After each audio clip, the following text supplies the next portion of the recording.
This one, we've got a rock star panel of indoor air quality rock stars and I think lovingly nerds, right? We're good. We're good with that. All right, go. This is debunking indoor air quality myths with NAFA experts. So let's go ahead and move on to the next slide. Roberta, before we get started here, just want to let you know that NAFA, the National Air Filtration Association, has a ton of best practices and guidelines that, you know, if you're a distributor, you can take to your customer, or if you are a building owner or a facilities manager, this is going to help you set yourself up for success as far as having great indoor air quality, clean air in your facility, ranging from firing ranges to schools to libraries, commercial office buildings, and so on and so forth. These are all free. Go ahead and you can go to our website and download those. Just go to nafahq.org. Let's go to the next slide. One of our cool opportunities, if you're a distributor, and again, if you want to differentiate yourself, if maybe a lot of NAFA members do this, is they will co-brand these webinars with their logo. We will do that for you. Very small fee for us to do that, but that way it's a great way to show your collaboration with NAFA, and also to show that, hey, this is what NAFA is saying about how to best practices of indoor cannabis growing, or best practices of a welding fumes in a manufacturing sort of field. Okay. So call us about that, or reach out to Terry about that. The next month, in about 30 days, we're going to have the NAFS or NAFA Certified Air Filter Specialist exam. We offer those several times per year. We're going to do one virtually. We're going to do one at AHR Expo. We're going to do one at Irving, Texas at our tech seminar. So check out our calendar for those upcoming, and good luck if you're studying. NAFA has launched a brand new sponsorship program. So if you are a current event sponsor, we're coming for you. We've been trying to reach you. So let us know when you'd like to talk. It's going to be a really great upgrade to the way you try to get in front of NAFA members. So take a look for that. Come up, fill out the form, and let's set up a meeting to talk about the NAFA sponsorship program, which is annual versus event-based. Let's see, we got one more. Okay. And then we'll send out a SurveyMonkey email that will pop up on your screen, and also send it out via email afterwards as well. But just hang tight as the webinar closes. When I hit end webinar, that will pop up on your screen. Just take a minute and a half to take that. So, okay. I think that's it. Is that the last one, Roberta? Oh, geez. One more. We're going to be at AHR in Chicago at the McCormick place. So stop by the booth, say hello. Emily and I will both be there. Emily Bardash, the executive director, and myself, and of course, lots of NAFA members stopping by to help staff the booth as well. And oh geez, I had a lot of these. We have also got 2 events coming up. Check out NAFA's technical seminar, and then we'll have also in the annual meeting next fall in Maui. What a great opportunity to go hang out with some cool industry leaders and enjoy some great fresh air on the beach. And then stalk us, like us, follow us here, find us on all the usual places here. So check us out. Just Google NAFA, and we've got a podcast, we've got YouTube, we've got all the things. Okay. With that, thanks for your patience. I'm going to hand it over to Roberta MacGillivray. She is our immediate past president until the end of the year. Another 45 days, Roberta. Roberta is a CAFS, Certified Air Filter Specialist, and NCT, NAFA Certified Technician, and she is the CEO of BGE, Indoor Air Quality Solutions, based in Western Canada. Roberta, why don't you take over and introduce these folks, and I'll hand it over to you. Well, thank you, Tony, and we'll have Nerds in Paradise, I guess, in Maui. So looking forward to that very much so. So make sure you all get that in your calendar. Good afternoon, everybody. I'm really excited to be here today. We're going to clear the air. We're going to debunk some indoor air quality myths with our two NAFA experts that we have here today. So I'm really, I felt very lucky to work with these two individuals over the last few weeks as we've been prepping this webinar. So first of all, we have Hunter Most. Hunter does a lot with NAFA on a volunteer basis. He is our NAFA committee chair for the Technical and Certification Committee. He's also a committee member for the Education and Training Committee. And as you saw, the CAFS exams, he helps our CAFS exam writers get prepared so that they're successful in achieving their CAFS designation. So he is responsible for providing those tutorials. And when he's not volunteering or getting married this next weekend, he is an application engineer for AAF. So welcome, Hunter. Thanks, great to be here. And your partner in crime, Iain Wright, he is also a NAFA committee member with the Education and Training Committee, as well as the Technical and Certification Committee. And he has been in the industry for quite some time and is now the president of AMCA. So welcome, Iain. Nice to be here. So we're really excited about this. I think we all in the industry get a number of questions about IAQ or about, you know, the products and services or just general information. And so today we have 21 myths that we're going to dispel. Those were gathered either from ourselves saying, hey, I always get asked this question and think we've got the platform to dispel those myths, as well as the audience. As everyone was registering for this webinar, they gave suggestions, comments, questions. So we've made sure to try and include everything that we had received up till last week. And there will still be opportunity at the end of our presentation. We're going to try and leave about 10 minutes open where you can provide Q&A. So there is a Q&A button that you can click on in this Zoom meeting, and you can feel free to put your question or suggestion or thought into there. So let's get started. Before we get into our myths, I think it's important that we just ground ourselves. Everybody on this call is probably at a different spot in the learning curve when it comes to indoor air quality and air filtration. And so the EPA defines indoor air quality as the air quality within and around buildings and structures, especially as they relate to the health and comfort of its occupants. And when you look at the different contaminants that can be present in the air, you've got, starting at the very top, which I think we've all talked about a lot over the last 3 years and still seems to rear its head, is influenza, cold, and other viruses, especially COVID-19, which has been the topic of most of our discussions. And I know up here in Western Canada, everyone's going inside, it's getting cold, and it's cold and flu season. Lots of people are getting sick right now. Also smoke, mold and yeast, odors, the fine particulates, especially those that are below the 2.5 size. Those are the ones that get into your lungs and cause a lot of problems for people. Bacteria, VOCs, gases, and allergens. So why do we need indoor air quality? Well, 90% of our time is spent indoors. And so we need to make sure that the air is clean, and good IAQ practices make sure that we eliminate those pollutants and irritants and contaminants that we spoke about on the previous slide that may impact human health and comfort. And if we have good IAQ, it's going to provide an environment for us to be productive, for us to be healthy, for us to have good well-being and just overall comfort. And if you don't believe this, in October, one of my favorite people who speaks about indoor air quality, Joe Allen, was on a 60-minute segment. And he said, we've had such public health gains, whether it comes to improving water quality, outdoor air pollution, sanitation, food safety.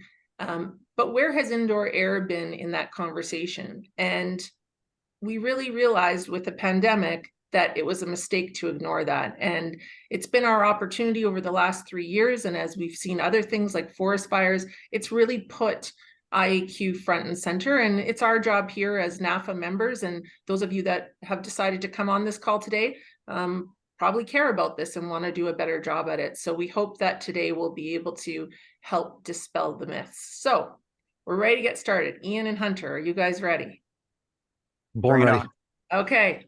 So one of the things we did was we took these myths and we segmented them into different categories. And so the first area that we're going to get into is indoor myths. What are the myths that come up when we think about things that are related to when we're indoor in a space?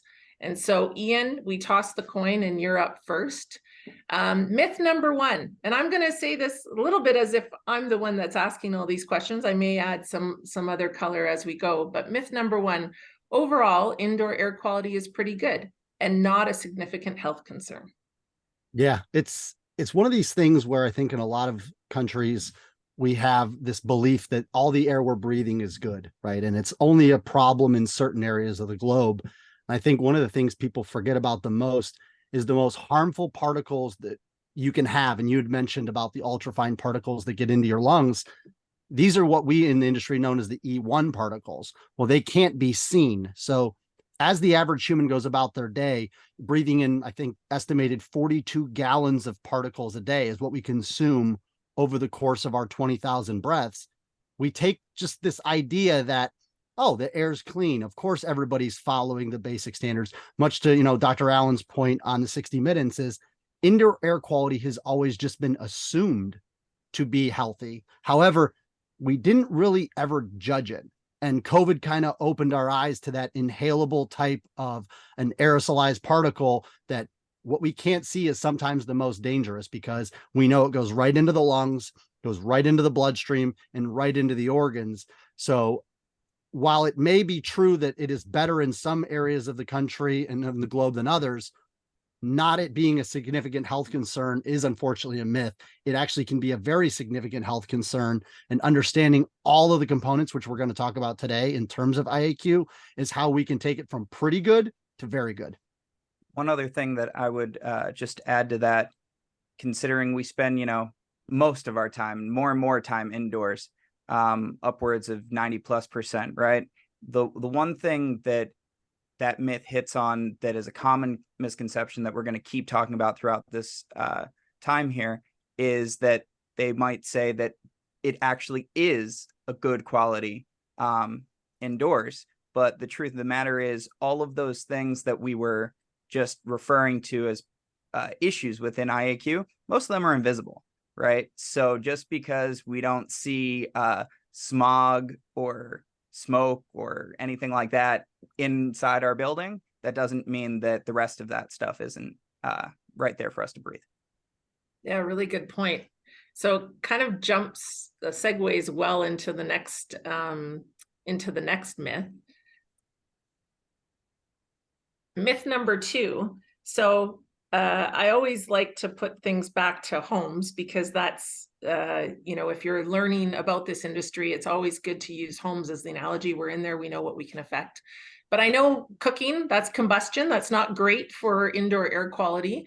And maybe I'm cooking something stinky as well. And so I want to clean the air. And so the first thing I want to do is get rid of the smell. So I want to burn a candle, spray or plug in an air freshener, turn on a diffuser, or plug in a room humidifier. So am I cleaning the air when I'm doing that? Hunter, you're smiling. Sure. I mean, you certainly can do that. That was your question. And it might even make it smell a little better in the room. The truth of the matter is that any number of things that you can incorporate into your environment to combat an odor, something like that, are realistically going to have effects to the overall indoor air quality that you just need to consider, right? So typically in the sense of cleaners or air fresheners or candles, we're dealing with VOCs, and we'll talk a little bit more about that.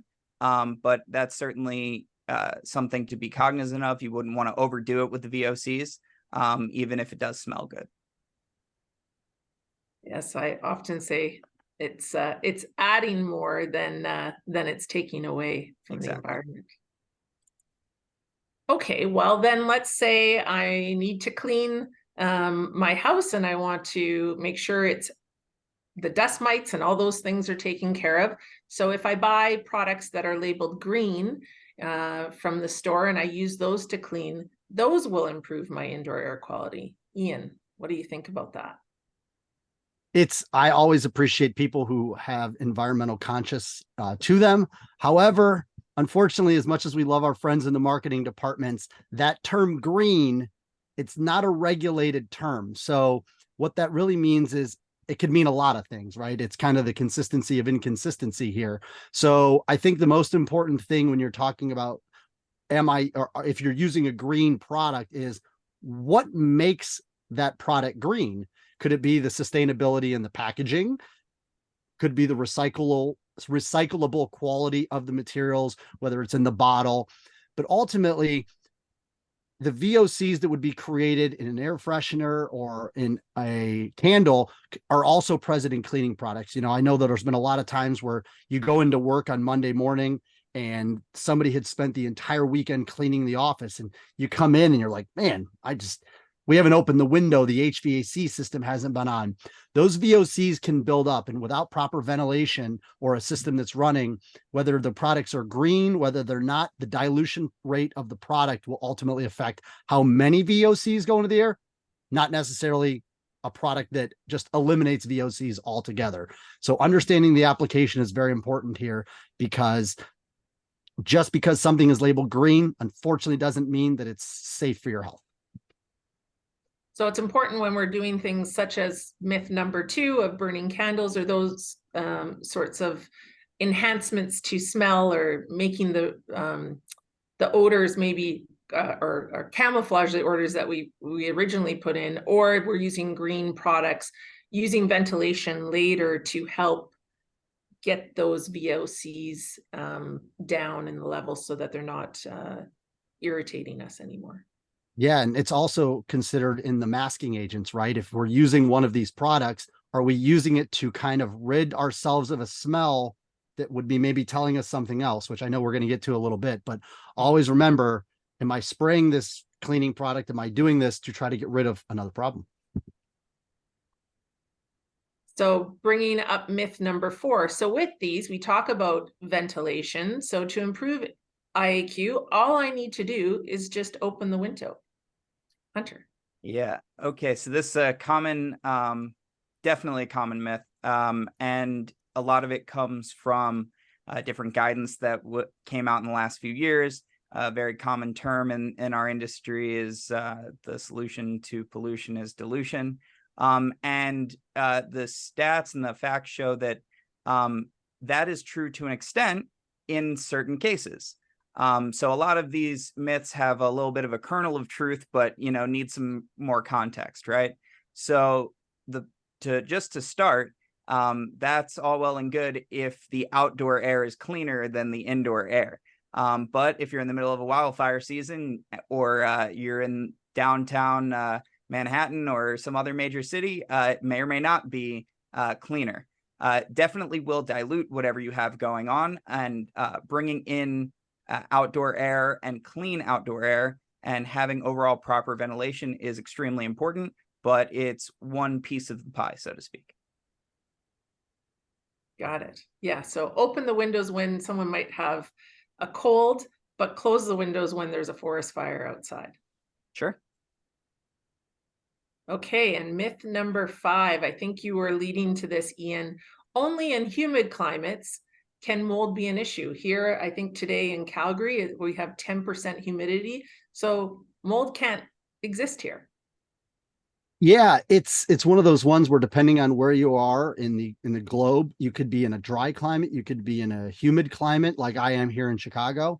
But ultimately, we have to remember that mold grows from any form of moisture, right? Water leaks, condensation from refrigeration systems. So abrupt temperature changes can cause condensation in pipes. Maybe there's a flood. You know, we've obviously had that depending on what area of the country you're from. So understanding that it doesn't necessarily have to be the humidity that's directly relating to the mold source of moisture, because really the only thing mold needs is food, which is what we would consider dust, and organic type of compound. So it can grow in circulated areas like your cold air returns or your diffusers for your your HVAC system. So yeah, unfortunately, mold can be an issue, whether it's dry, whether it's moist, it doesn't matter, because a lot of systems also have regulated humidity control. So you may be in the bowels of Arizona where it's 90 degrees and dry heat. However, the building has a humidity control system. So you're going to have mold. It's an issue. And it's one of those things that you have to consider no matter where you are in the country. Or the world. Okay, so it's an issue everywhere. The next myth lead is a follow-up question. So Hunter, to detect mold, it's really just by our sense of smell. If we can smell it, it's there, but otherwise it's not an issue. Is that right? One's an easy one. Just the answer is not necessarily, right? Anybody who has ever done some work on their house, and come across something that they weren't expecting behind their drywall will know you don't always know. Certainly, there can be smells associated. And in fact, by the time you smell it, that typically means you have quite a bad problem. So if you can't smell it, you might still have a problem. So how does one, I think a lot of people would be wondering, how does one tell if you do have mold? Well, we're definitely going to get into a little bit of the IAQ monitoring conversation as we go throughout this program here. But the short answer is there are sensors, there are monitors, and there are any number of things that you can do to keep an eye out. Okay, great. Well, looking forward to more of that conversation. So those are the myths for indoor. Now we're going to move to some of the outdoor myths. So myth number 7, pollen, spores, and allergens are the main indicator of poor air quality. Ian, over to you.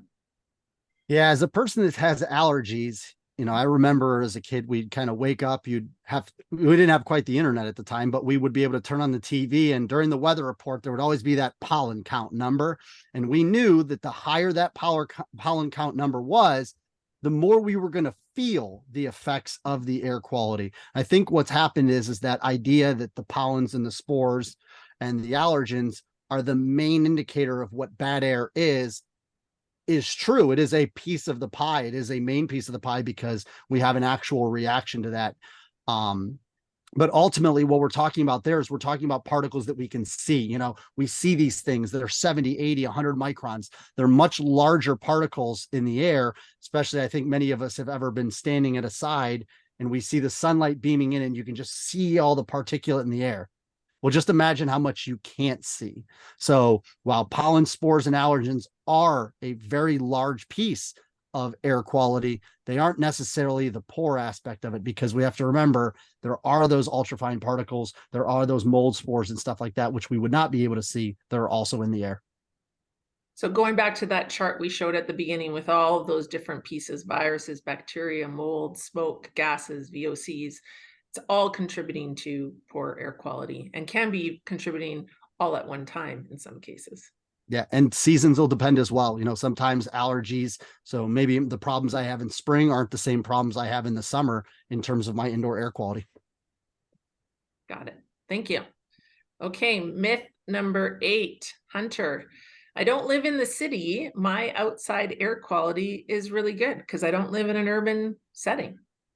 Sure. Okay, so this is a common misconception as well, and just to kind of give an overarching message to some of the things that we're discussing here. I know that a lot of people are probably sitting here on this webinar with plenty of industry experience thinking, okay, these really are pretty basic questions. And I just want to reassure everybody, we're just trying to give you some of the language. If you might know this stuff, we want to give you some language on a simple level that you can then give to your customer. So if I had a customer that, brought me this, what I would probably be focusing on is please see myth number 7, right? There's a common misconception that the number one contributor to air quality is pollen, spores, and allergens. And you're going to get a lot more of all of that outside of the city than you are inside the city. I would say that as a general overarching theme there, but especially in our suburban and even more so in our rural areas during, harvest season or just pollen season, overnight, the trees can open up and the filters are clogged. So that is definitely, there are definitely concerns outside the city as well.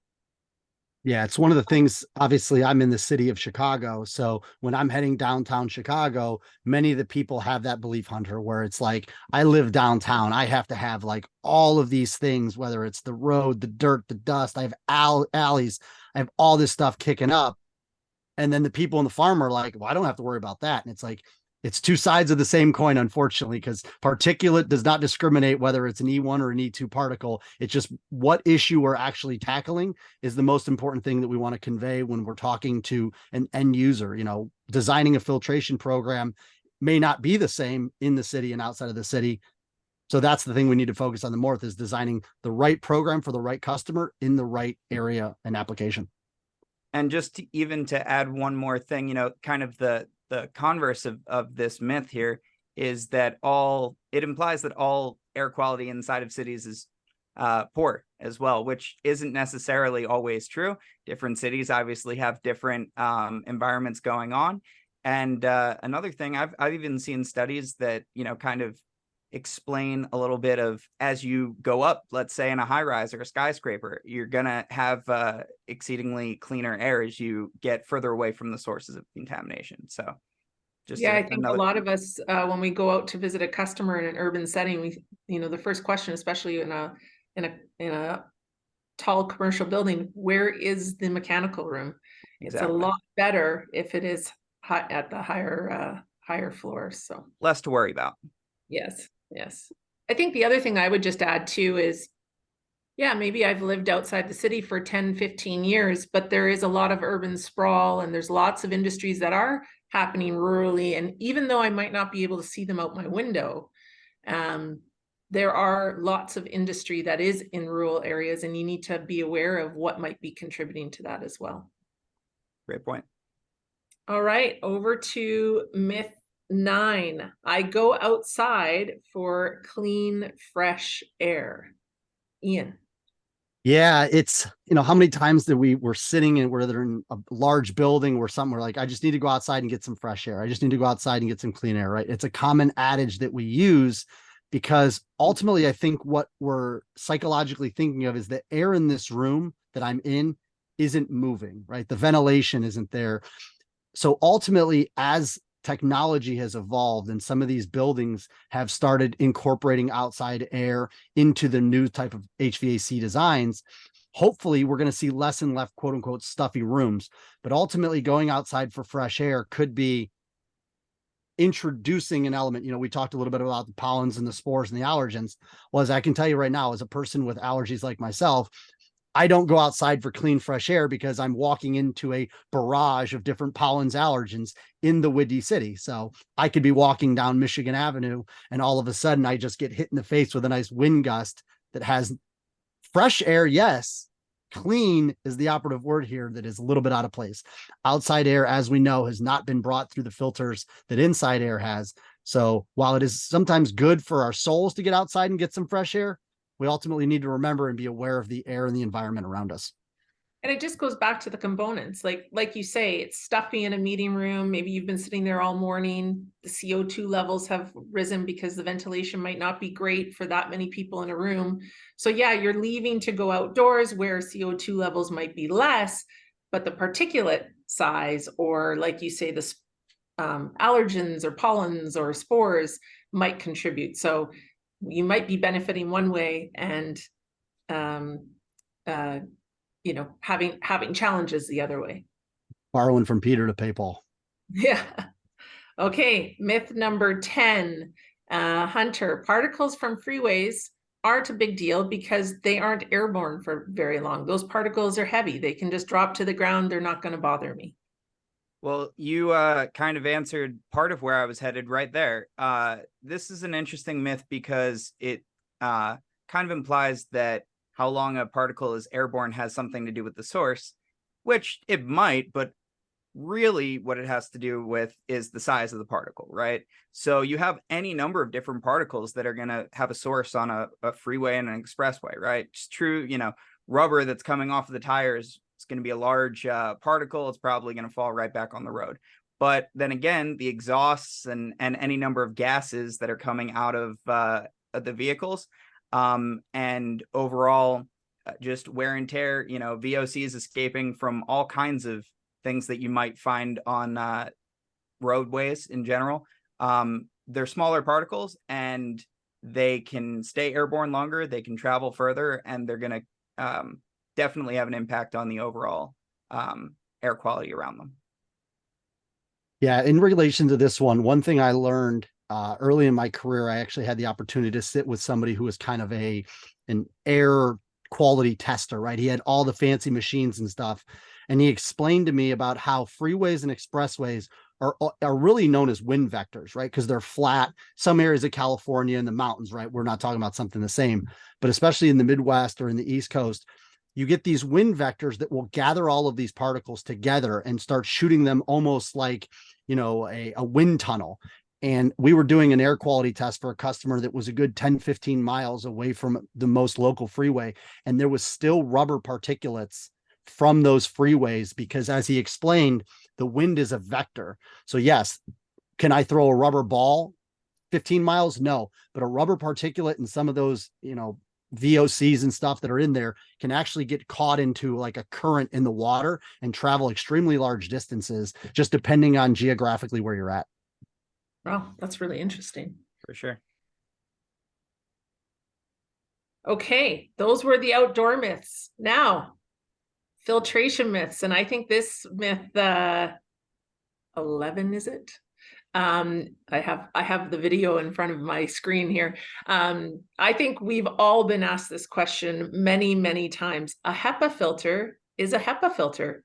They all do the same job. Hunter, you're a high purity expert in your domain, so I'm going to give this one to you. Sure, I'll try to keep it short. I could do an hour just on this topic alone. The answer is this: the biggest myth on the whole presentation that we have here.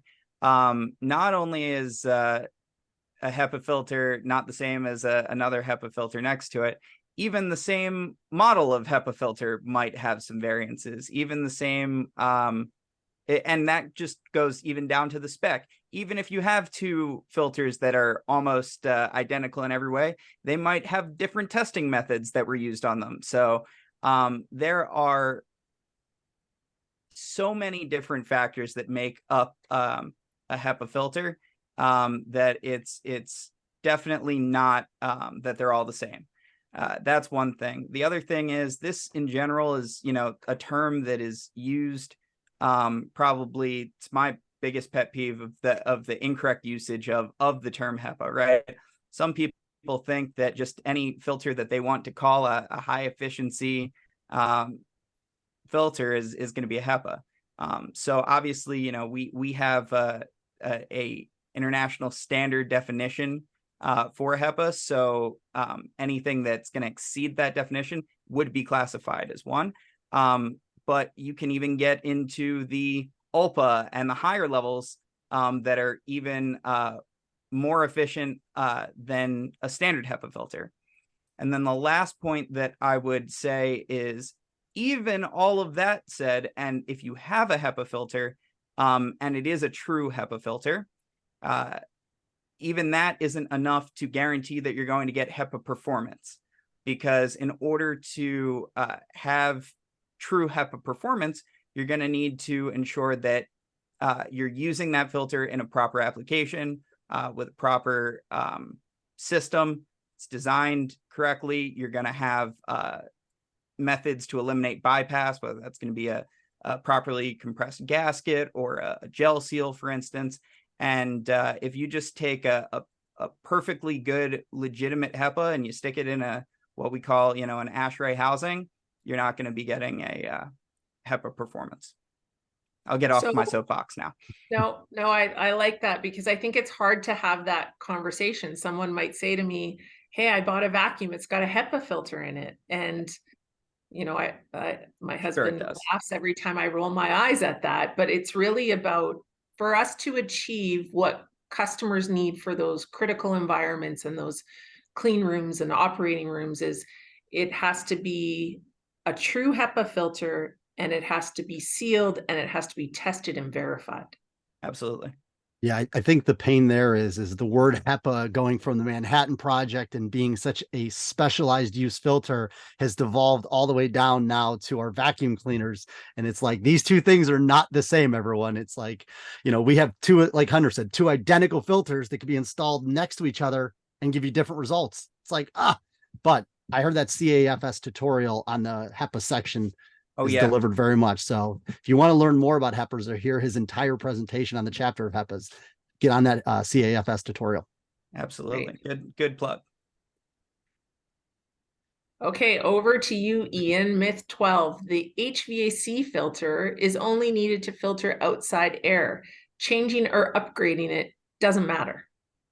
Yeah, this was a conversation that came to light, obviously with COVID coming in, a lot of buildings and such were moving from MERV 8s to 11s to 13s and trying to add different products to really improve indoor air quality. And also one of the things that doesn't get factored in is system design, right? I think we've seen now as some of the new guidelines are coming out, the recommended integration of outside air. And while it is true that HVAC filters primary is to kind of filter that intake air, also remember that there are a lot of systems now designed where a recirculated air will actually come up on the upstream side of your stage 1 or your stage 2 filtrations. So understanding not only the application that it's going in, but understanding what the desired outcome is. When we talk about upgrading, going from an 8 to 11 or an 8 to a 13, 11 to 13, you have to take into account so many different factors with dust holding capacities and stuff like that, that you don't want to ultimately upgrade the customer and introduce them to a whole world of problems they didn't have before because you didn't alter the filtration schedule in the program as well. So it may be true that the HVAC filter is used for outside air, also inside air. The more times we can get that air to go through that filter, the better. And I think this is where NAFA comes into play and our certified air filter specialists. So another plug here is it depends, and you need to go and see how these things are being used. And we have to take the opportunity. Sometimes we might be working with someone who has maybe just worked with filtration that's been used to just protect equipment. And now they're in a new role where they need to protect the health and comfort of people. And so it's really about understanding each application and understanding what needs to be achieved. But yeah, this is not the only purpose of an HVAC filter.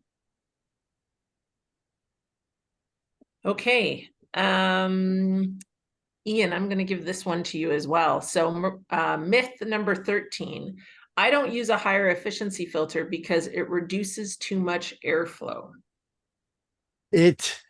This one, I'm sure everybody who's been in the industry longer than about 6 months has heard this from a customer, whether it's with heat pumps or fan pumps.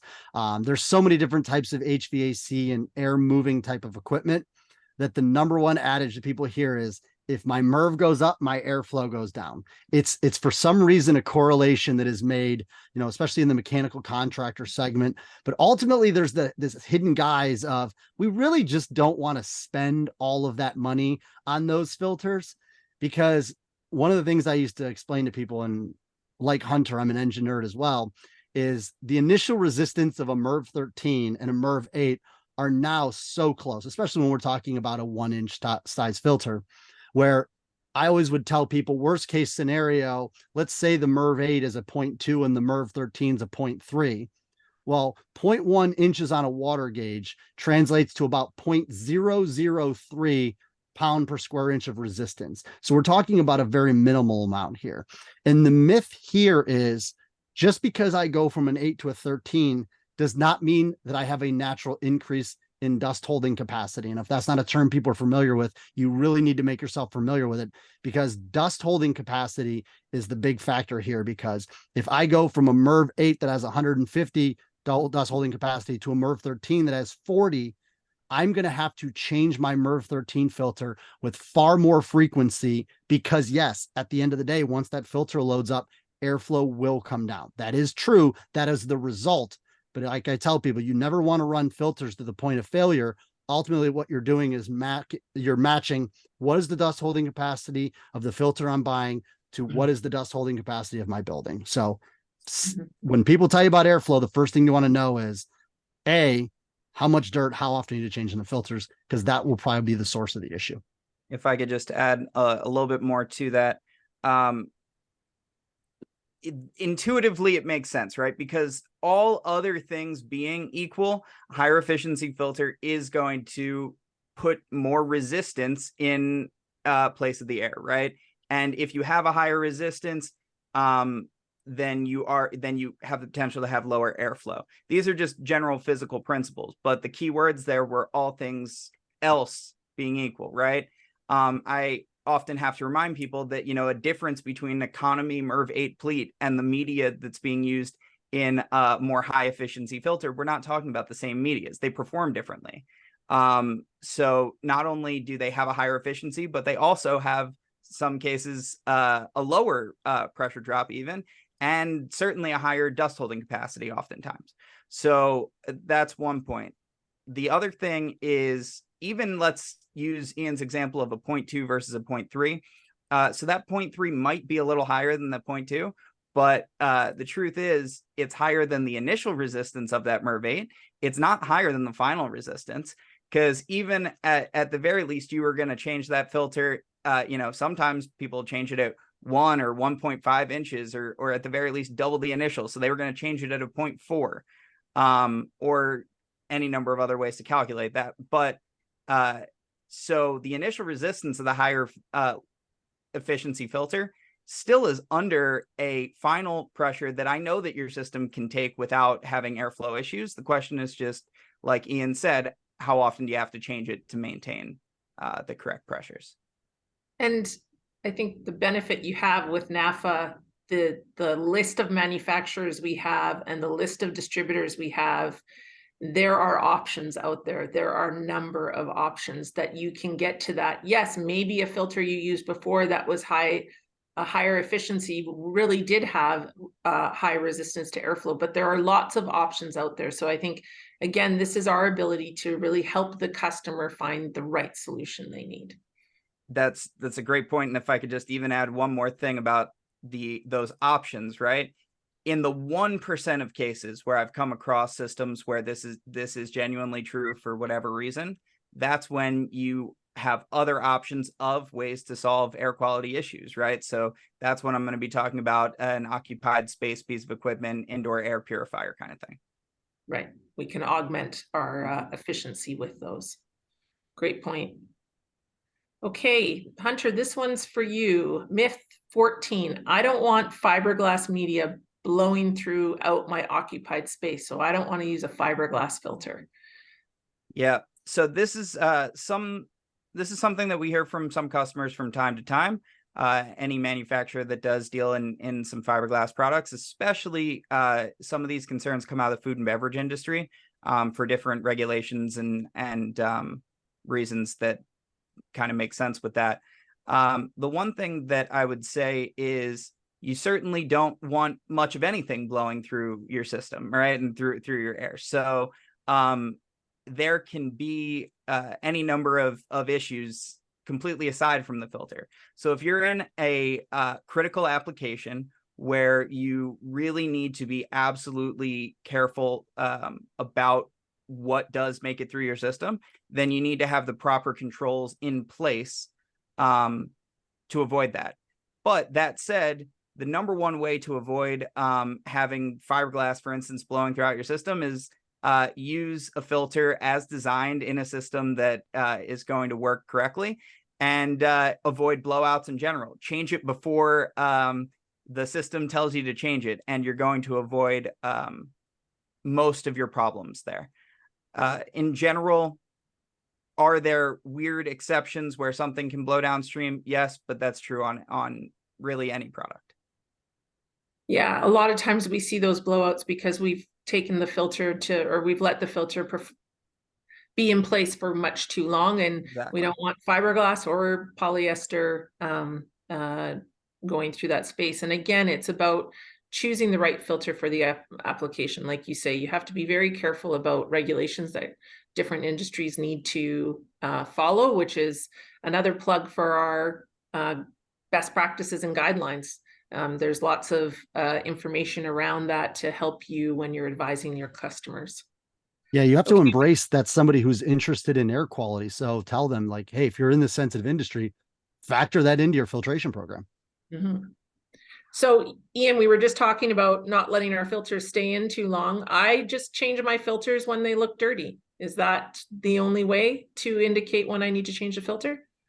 It is one of my favorites. I think a lot of us that have been on sites and been in different air handler rooms and have been in the industry long enough will hear that, right? The building manager or the maintenance manager guy says, I just kind of change them when I look in there, right? Whether it's through a sight glass, they open it up, they take a peek.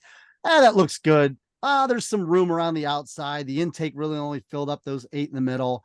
And ultimately, while it sounds great, I think everybody knows, we've talked about it a lot here, the particulate that are face loading on that filter are the big particles.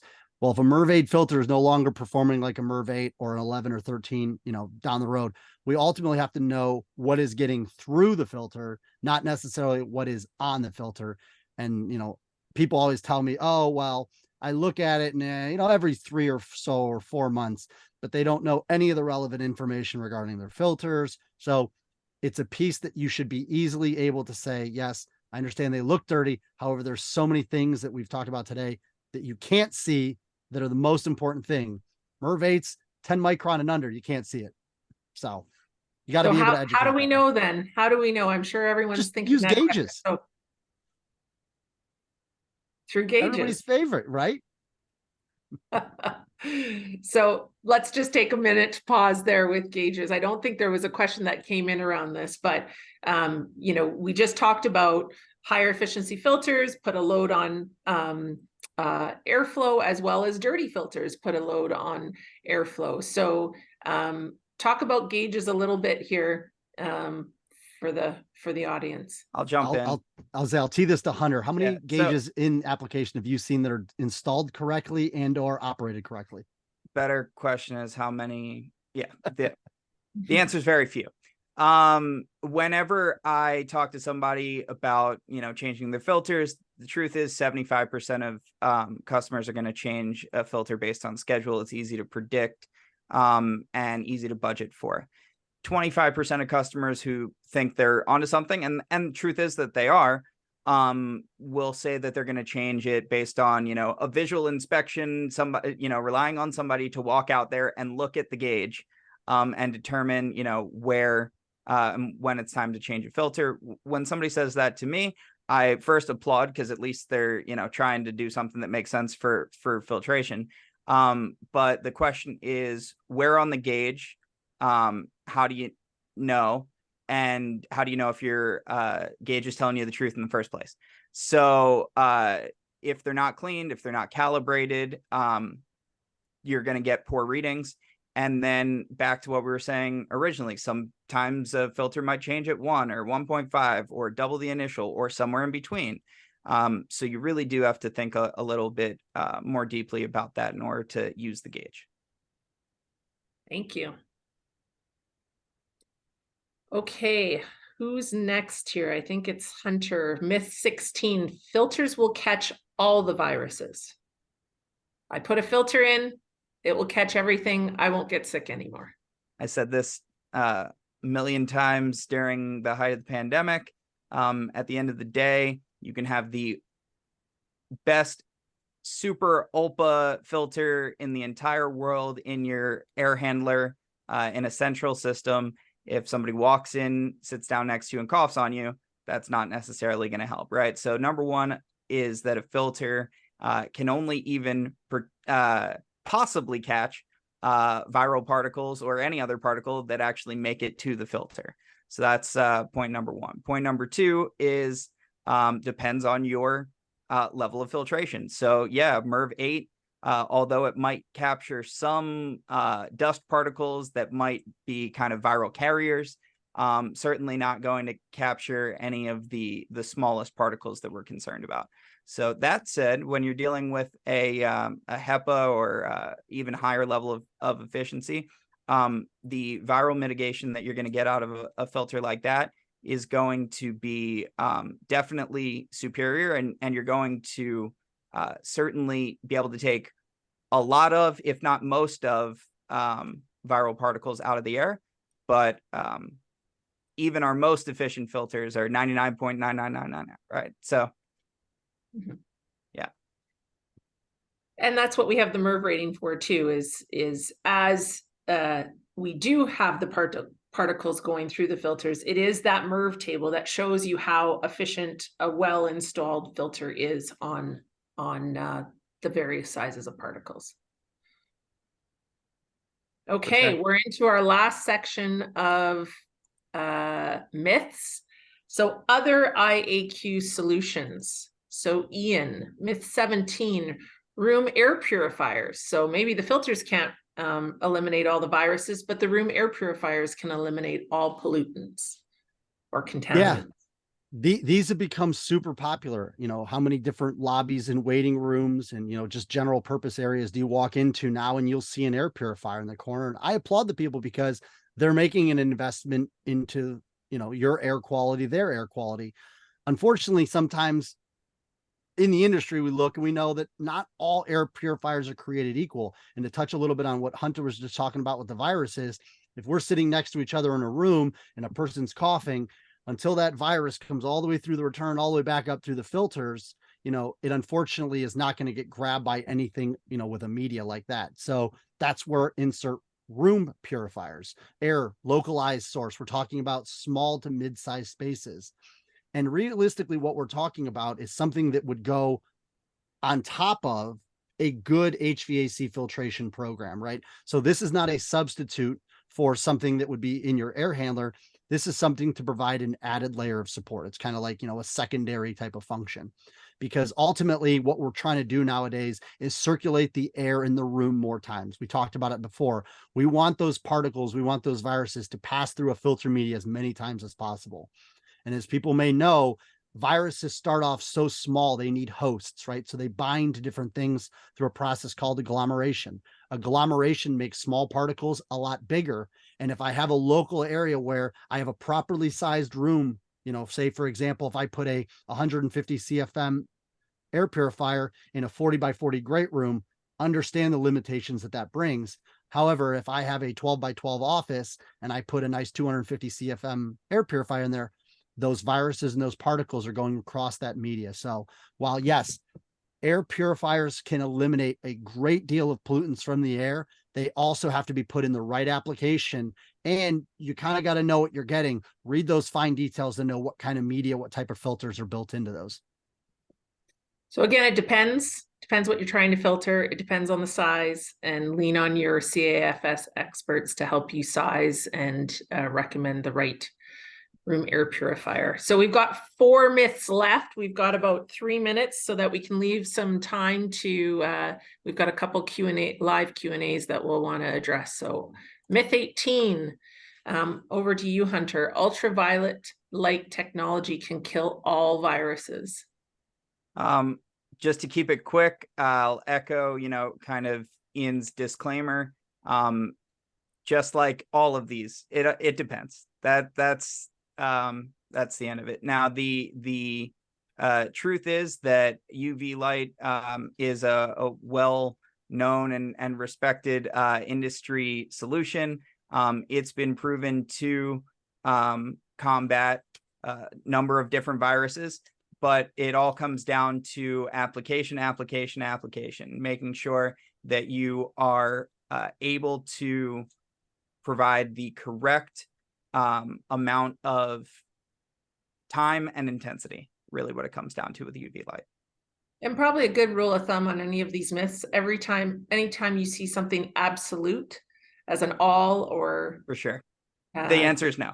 Yeah. or the answer is it depends. It's always a little bit more complicated than that. That's why everyone in this industry has a job. Yeah. So Hunter was alluding to this before, myth 19, this one's going to you, Hunter. IAQ monitors are too expensive and too hard to use and understand. Boy, was that true a number of years ago. But I would say just even slightly before COVID and in the last, I'd say probably 5 years, really, the monitors are a completely different world than they were. And that's come from the expansion of the controls market out of the HVAC industry, really.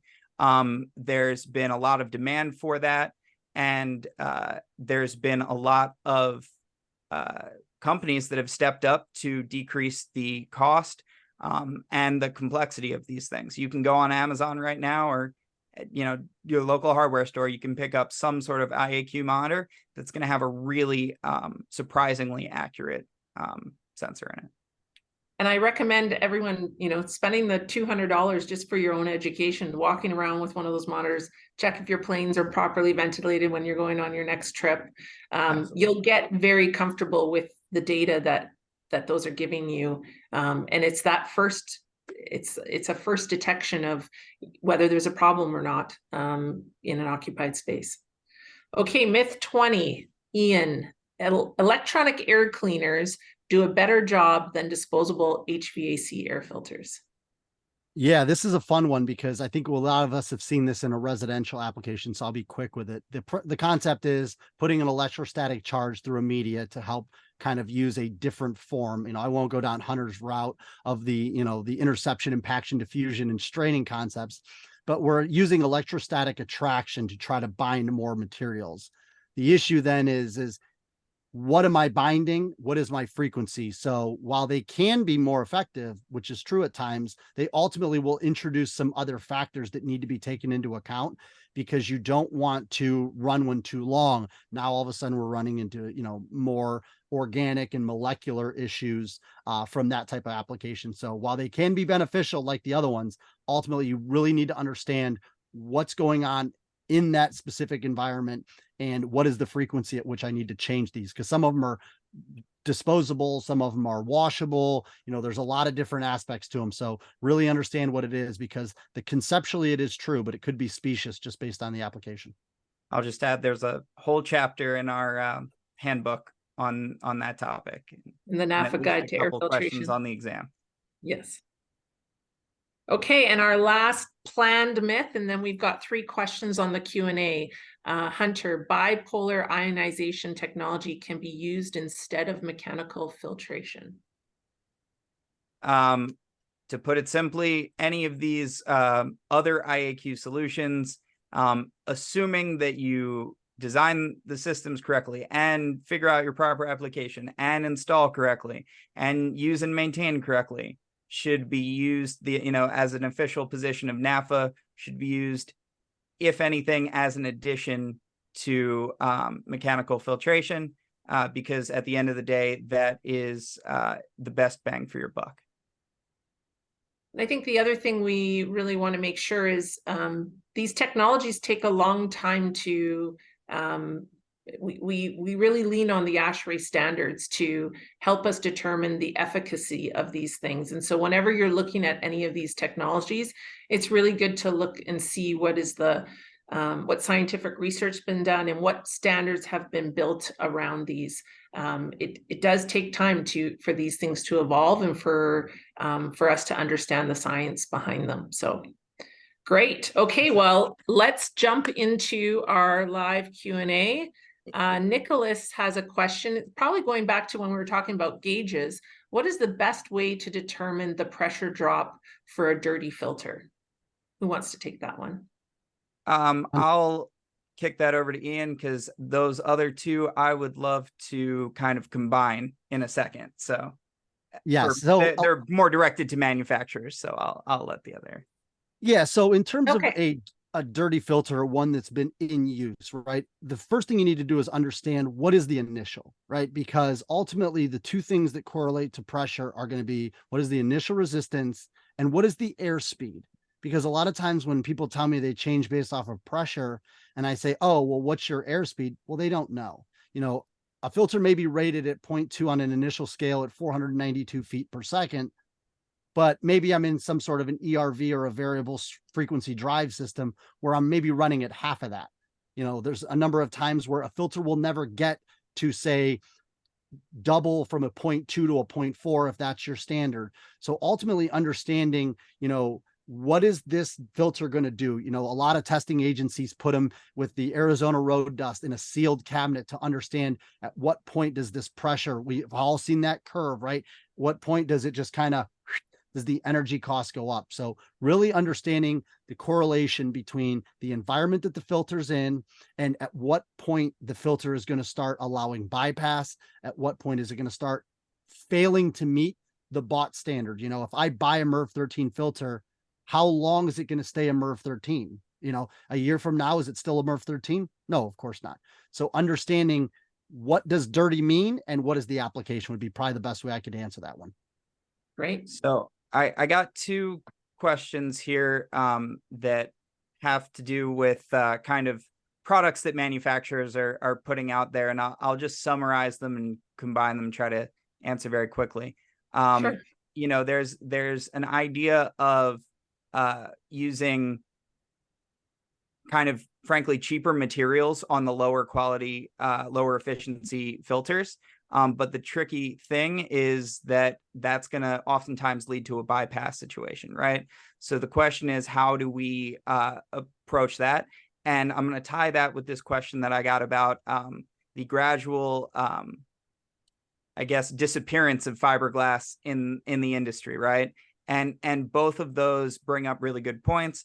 And I would just simply say, with regard to fiberglass, at least to start, you know, there was a time earlier in the filtration industry where that was basically your only option, just about. So as more and more medias have come online and other pieces of technology have come in, you have seen a gradual decrease in the overall percentage use of fiberglass, let's say. But to then compare that and the other previous question, I don't see, at least from what I've seen, I don't see fiberglass or cardboard filters going away anytime soon.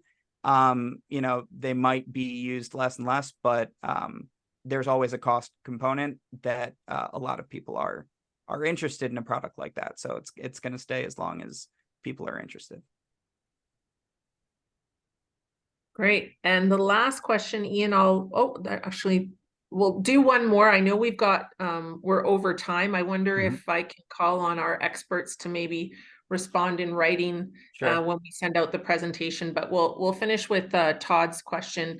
Do you have thoughts about PCO technology, ones that create H2O2 plasma? Yeah, obviously PCO being photocatalytic oxidization is another technology out there. And listen, I just always am so excited that there's so many customers, and then there's even distributors. They really kind of get involved into these complementing solutions, right? And whether it's BPI, UV, PCO, there's all these manufacturers that want to come into our space and help us breathe cleaner air. So I'm always supportive. I'm always open ears and kind of willing to learn as much as I can. You know, PCO has been a little bit, I don't want to get too technical in terms of the output, but in terms of the smaller viruses, the E1, the ultra fine organic compounds, it's been shown to have some type of positive influence. An allergy guy, like I've said myself, not so much in those larger spores, but again, much like UV, BPI, some of these other ones that people know about in the industry, it's always good to look at the different technologies, look at the different products, find out what the vetting process was. ASHRAE has always been a great resource. NAFA is a great resource to find out how do these technologies overall boost my air quality. And if PCO is one that works in the application, you know, it's absolutely something that is out there. People are aware of it. And, you know, some people are high on it. Pros and cons for everything, right? Great. Well, I just want to thank Ian and Hunter for your time today. You guys have made us all a little bit more nerdy, and I think I'm able to dispel these myths a little bit better with the explanations that you've given us. Thank you to all the attendees today for being part of this. Spread and dispel these myths that we were talking about today, and get out and work with your customers and help find the right solutions for their applications, and lean on NAFA, lean on the manufacturer members, lean on the distributor members. Everyone is always ready to help answer your questions. With that, we wish you a great rest of your week. Thanks, Thank you, everybody. everyone. Hang Over to you, tight. Tony. Yep. Thanks so much. Everybody hang tight. When I close the webinar, the survey will pop up. So please give us your input and we'd love to hear from you. Thanks so much, everybody. Have a good evening.